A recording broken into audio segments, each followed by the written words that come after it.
Auzu billahi minash shaitanir rajim. Bismillahir rahmanir rahim. Dear students, today on 12th of April 2020, we have to start our new topic in our Zoom class, that is the arrangement of electrons and ions. So, what are our teaching objectives today? That we will learn about the number of shells and the formula to put number of electrons in an atom. Inshallah, we will have a detailed session about it. And then how do the electrons contribute in the formation of ions? So let's start with our first topic, that is the arrangement of electrons. Well, students, we had already discussed in our previous lesson that according to Bohr and Rutherford, the atom is a structure in which the electrons are continuously moving around the nucleus. As you can see in this picture, that electrons are continuously moving around the nucleus. So based on that concept, Bohr and Rutherford further suggested about the arrangement of electrons in the shells, because they are continuously moving and rotating and revolving around the nucleus. So how to arrange the electrons in an atom? So according to them, there are 4 shells around the nucleus of an atom. Okay, if you look around this picture, this black dot over here is representing the nucleus of any atom. The very first shell which you can see around this nucleus was termed as K shell. The next shell after this K shell was termed as L shell. The next after that L shell was named as M shell, and the last was N shell, and so on and so on. So all these namings of the shells were also suggested and devised by Bohr and Rutherford in their atomic theory. Okay, students. So there are 4 shells around the nucleus of an atom. That is K shell, the very first shell; L shell, the second shell; M shell, the third shell; N shell, the fourth shell, and so on and so on. It depends on the number of electrons which has to be arranged in an atom. So up till now, we understand that there are certain naming of the shells which are present around the atom.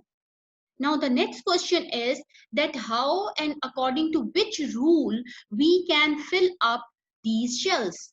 So again, a rule was designed by Bohr and Rutherford, and the formula was 2n2. 2n2 is being used to fill up the shells.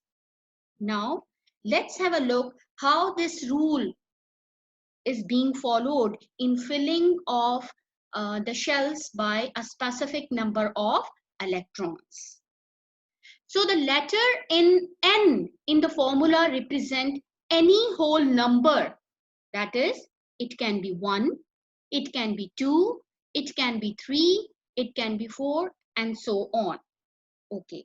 So let's say I will take this formula 2 and 2, and in this case, students, the value of this whole number n is 1, let's say. Okay. So if you will put the value of n in the formula over here, so 2 multiplied by 1 multiplied by 1, because n is raised to power 2 means you have to write this number 2 times. So I wrote 2 multiplied by 1 multiplied by 1. So 2 ones are 2, again 2 ones are 2. So it means that you can arrange 2 electrons up to maximum into this K shell, which is the first shell. I'm again showing you this first shell. So according to Bohr and Rutherford, in K shell we can fit only 2 electrons by this rule of 2 and 2. Okay. Now, if the value of n is 2 now, okay students, so what it will be? 2 is the formula is 2, then put the value of this n2 over here 2 times, because it is again n raised to power 2. So 2 2s are 4 and 4 2s are 8. So it becomes 8 electrons. So it means that you can fit or fill 8 electrons in L shell. Means over L shell, you can arrange 8 electrons up to its maximum. Okay, students, I hope you are understanding up till now. Next is that if the value of n is 3 now, again I will write 2 of the formula. The value of n is 3 this time. So I will write 3 2 times according to formula again. So 2 3s are 6 and 6 3s are 18. So it means now in M shell, we have the choice of adjusting or arranging 18 electrons in this M shell. And the same formula will keeps going on, and we will fit next time we will take the value of this n4 and we will calculate in L shell. Then the next we will take the next example, and so on and so on. So I hope by the briefing of this formula you can easily understand that in K shell you can adjust maximum of 2 electrons, in L shell you can adjust 8 electrons, and in M shell you can adjust 18 electrons, and in N shell so on and so on. It depends on the number or the value of n. Okay, I hope you have understand up till now. So next, let's have an example of this sodium. Okay, students,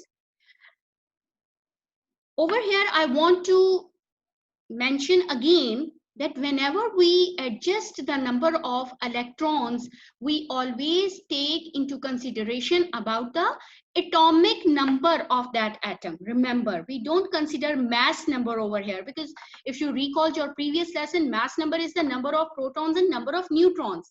But over here, we have to adjust only electrons. So in my previous lesson, I told that atomic number is the number of protons. So indirectly, it is also telling us the number of electrons. So if you will look onto this picture over here, that sodium has 11 as its atomic number. It means I have to arrange 11 electrons over here. So if you look into this diagram, you can see in the very first shell, how many electrons are being adjusted over here? 2, 1, and this is the 2 according to our this formula. 2 electrons have been filled over here. If we look into the next shell now, which is the L shell, 1, 2, 3, 4, 5, 6, 7, 8. So again, according to this formula in L shell, which is the second shell, how many electrons we can fit? 8 electrons that we have arranged over here. And after counting 2 and 8, what will be our total? 10. Now we only need to adjust one more electron, because only one electron over here is needed to be filled. Okay, students? So remember, it doesn't mean that in every in every shell we have to fit the maximum number of 2, 8 and 18. No. When the first shell is being completed, we will do it. When the next shell will be completed, okay. And if even any number or any electron is left, then we will fit into the third shell or the next shell. So in this case, you have seen that how many electrons we have arranged till now? 1, 2, 3, 4, 5, 6, 7, 8, 9, and 10. And we are left with only one electron. So automatically, students, this last 11th electron will be filled in the M shell. Although we can fill over here 18, but we are not required to fill 18 over here. That's why we will fill the last electron in the M shell. So I hope you have understand about the types of shells and their names, the formula to fill up the electrons in these respective shells. I have briefed you in detail about the formula that in K shell, how can we adjust 2 electrons? In L shell, how can we adjust 8 electrons up to maximum? And in M shell, 18, and so on and so on. And then I have given you the example of this atom, sodium. So after that, I will assign you the table on page number 35 of your textbooks to go through by this table and try to arrange the electrons as a practice from that table. Okay, and you can send me your feedback through WhatsApp. Well, next topic, which is on page number 36, is students, ions. Well, normally when we say and take the name, we always take the name that it is sodium atom, it is chlorine atom. So what is the difference between atom and an ion? An ion is a charged particle of an atom is called an ion. Okay, so how it becomes a charged particle? Now look at this diagram and understand it carefully. Again, I have taken the example of the sodium. We have just filled 2 electrons in the first shell, 8 electrons in the second shell, and 1 electron over here. Isn't it, students? So mostly the atoms with this one pair, with the one electron, they become unstable. Atoms always tend to pair up with the other atom. In this way, the atoms become stable in the normally chemical reactions or generally in the atomic state. So this one electron which is over here is making this sodium atom unstable.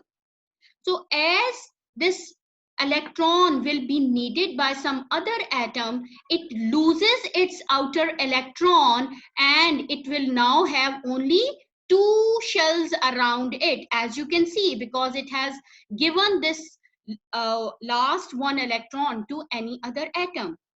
So whenever any atom loses its electron, it becomes a positively charged particle.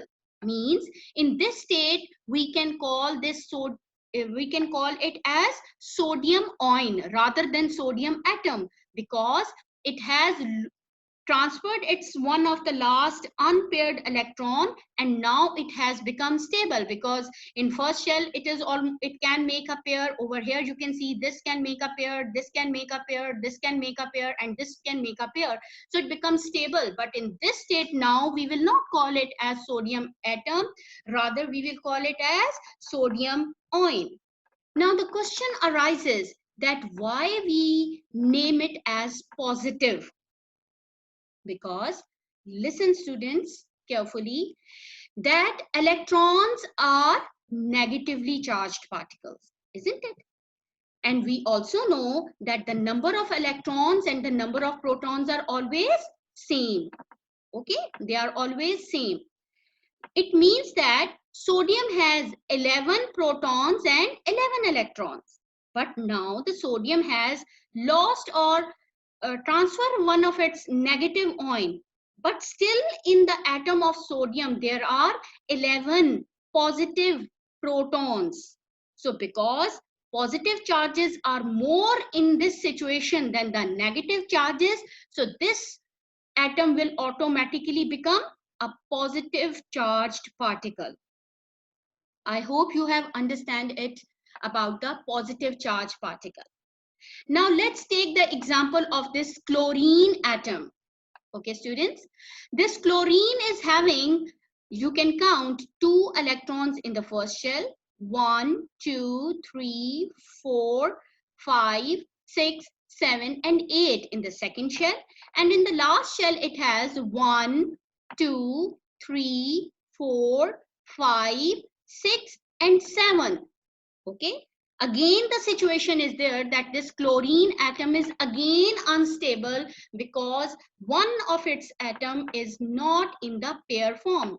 These two can make pair, these two can make pair, these two can make pair, but this lone pair of electron cannot make any pair. So again this chlorine atom becomes unstable. So let's say the one electron which has been transferred from that sodium, that may be carried by this chlorine. Over here you can see that now there are 8 electrons rather than 7 electrons. So 1, 2, 3, 4, 5, 6, 7 and 8. So by receiving or by gaining one extra electron, it has become stable. This chlorine atom has become stable, but in this state now we call it as chlorine ion. Okay, students, and as you can see that over here it is Cl minus, means negative. Why it has become negative, students? Because in this case now it has received one extra negative charge particle in the form of electron. So automatically there are 17 positive protons in the nucleus in this situation, but 18 electrons in the atom. So again, the number of electrons now become more over here as compared to protons. So it will become Cl minus, or the negative ion. So in this way, actually the chemical reactions takes place. This ion, concept of ion, is the basis of bonding. Inshallah, in our next topics, we will learn about ionic bonding and covalent bonding. So this concept of ion will help you over there. So that is all from the class today that we have learned about. Today we have learned about this arrangement of electrons, the formula and the rule suggested by Bohr and Rutherford. Then we have learned about the rule of this 2 and 2. Then we have looked upon this example of sodium. And then in the last, we have discussed about this ion. If you have any question or query in your mind after watching this video, you can contact me on my WhatsApp number or on the Google class. Thank you.